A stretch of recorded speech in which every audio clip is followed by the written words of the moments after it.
नमस्कार। और हमारे बड़े भाई डॉक्टर संजय त्यागी जी जो मंच का संचालन कर रहे हैं, और हमारे जो हैं परम आदरणीय बड़े भाई नागर जी एवं सभी भाई बंधु जो भी यहाँ पे उपस्थित हैं, मैं सभी का आभार प्रकट करता हूँ कि आप सब लोग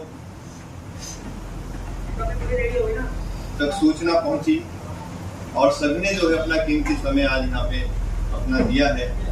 तो ये मेरे लिए बहुत ही सौभाग्य की बात है कि आप सबने जो है, जितनी हम सोच के चल रहे थे, हमने 30 लोगों का यहाँ पे आज का रखा था लगभग, और मैं समझता हूँ उतनी संख्या 2-3 व्यक्ति नहीं आए, उनके सामने बहुत बड़ी समस्या रही है जो नहीं आ पाए। तो अन्यथा सभी लोग उपस्थित हुए तो आपने जो है हमारे कहने का मान रखा। आप सभी अतिथिगण यहाँ पे जो भी है हमारे लिए ईश्वर तुल्य हैं, और मैं अनेक बार आपका धन्यवाद करूँगा। दूसरी बात है, जैसा भारतीय कन्या सुरक्षा मिशन, इसकी जो है बनाने की जो आवश्यकता है, इसका जन्म कैसे हुआ? सभी लोग मैक्सिमम यहाँ पे स्कूल वाले हैं और दूसरे लोग भी जो हैं वो सब एजुकेटेड हैं। आज हम ये बात कर रहे हैं कि 2050 तक हमारा देश विकसित हो जाए। दूसरी ओर हमारे देश में आज भी पशुओं की तरह से कुछ प्रदेश में मंडी लगती हैं जहाँ पे बेटियों की खरीद फरोख्त होती है। ये तो एक बात हो गई। मोबाइल जो है ना, ये साइलेंट पे कर लो, अगर आएगा तो जैसे आवाज ना। दूसरा है, प्रतिवर्ष हमारे देश की हजारों में नहीं, लाखों में नहीं, कई लाख बेटियां गायब हो जाती हैं जिनका यही पता नहीं लगता वो चिली कहाँ है। और लाखों की संख्या में जो हमारी बेटियां हैं वो कहीं गटर में पड़ी मिलती हैं, जंगल में पड़ी मिलती हैं, सूटकेस में बंद मिलती हैं कटने के बाद। ऐसी ही कई घटनाएं अपने नजदीक में हुई। एक मेरी छात्रा थी अपने ही स्कूल की, इतनी होनहार बिटिया थी, और वो दूसरों के चक्कर में आकर के यहाँ तक कि वो डिप्रेशन में चली गई और उसने आत्महत्या कर ली। ये घटना मेरे दिमाग से मतलब महीनों तक मुझे सोने नहीं दिया। इस घटना ने 10th क्लास तक वो मेरे पास पढ़ी थी, और बहुत ही सुशील, मतलब सर्वगुण संपन्न जिसको बोला जा सकता है, ऐसी बिटिया थी। और ना तो उसको सहयोग घर वालों ने किया, समाज से तो मिलना ही नहीं था। और मुझे जानकारी तब हुई उस घटना की जब कुछ दुनिया से जा चुकी।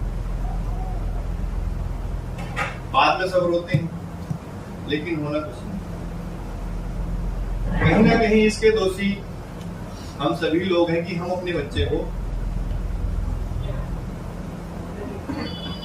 क्यों नहीं समझा पाते हैं, या जब उसको सबसे बड़ी हमारी आवश्यकता होती है उस समय हम उसको दुत्कारने के अलावा उसका मार्गदर्शन क्यों नहीं कर पाते। दूसरी एक घटना हुई, एक लड़का था, मतलब घटनाएं तो अनेक हैं, ये तो जो मतलब मन को विचलित कर दिया कि इतने अच्छे बच्चे भी ऐसा हो जाता है। वो लड़का भी 10th क्लास तक मेरे पास पढ़ा, उसमें कोई अवगुण नहीं था, मतलब कि अपनों से बड़ों के सामने वो कभी निगाह नहीं मिला के बात करता। और उसने शायद बी फार्मा डी फार्मा किया था। उसके बाद में जो हमारा गवर्नमेंट बिजनौर का डिस्ट्रिक्ट का हॉस्पिटल है, उसमें संविदा में वो कार्य कर रहा था, शायद लैब टेक्नीशियन। और वहां पे उसको जो है नशे की लत लग गई, ड्रग्स लेने लगा, कर्ज में डूब गया, घर वालों को पता ही नहीं। और इसी तरह से जब लास्ट में उसको कुछ नहीं मिला, मतलब नशा के लिए पैसे भी नहीं रहे, कर्ज कई लाख का हो गया, तो उसने भी सुसाइड कर। तो मेन चीज ये है कि ये घटनाएं यहाँ पे एक मैं आपको बात बताना चाहूंगा। कृष्ण जी और द्रौपदी दोनों हैं, और ये दृश्य उस समय का है जब उनका अज्ञातवास कंप्लीट हो चुका है। द्रौपदी कह रही है कृष्ण से कि क्या हम जिंदगी भर यूं ही भटकते रहेंगे? बातें तो तुम बहुत बड़ी बड़ी करते हो, आज तक तुमने हमारे लिए किया क्या? अर्जुन भी है और युधिष्ठिर भी है। कृष्ण कहते हैं विकल्प नहीं है, अब युद्ध होगा, उसके पश्चात ही कुछ होगा। अब तक हम सोच रहे थे कुछ सुधार हो जाए, लेकिन युद्ध होगा।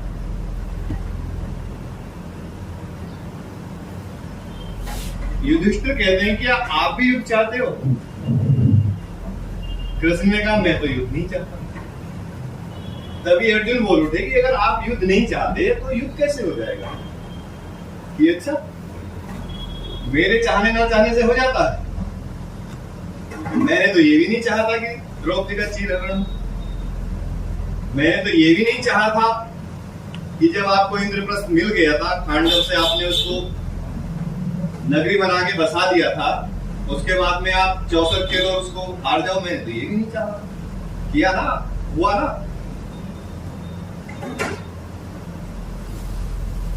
तो साक्षात ईश्वर का जो स्वरूप है कृष्ण, वो कह रहे हैं कि मेरे चाहने ना चाहने से कुछ नहीं होता। ये तो मैंने आपको विवेक दिया है, आपके अंदर बुद्धि डाली, आपको सोचना है।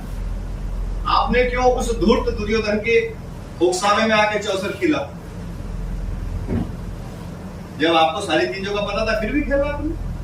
मैंने तो नहीं बोला था आपसे खेलने के लिए। अब मैं तो नहीं कह रहा आप युद्ध करो, मैं तो नहीं चाहता युद्ध, लेकिन युद्ध होगा।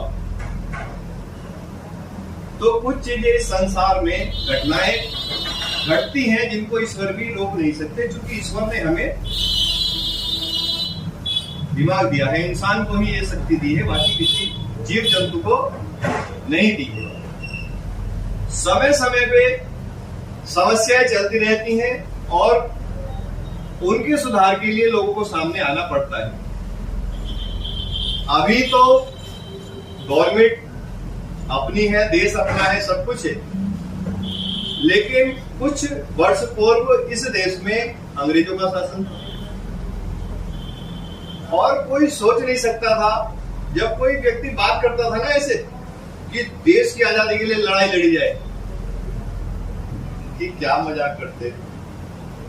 सन 1857 में पहली क्रांति हुई, 90 वर्षों तक लड़ाई चली, तो ऐसा नहीं है उसमें एक दो व्यक्ति अपना लड़ते रहे होंगे या किसी के कहने से अंग्रेज भाग गए होंगे।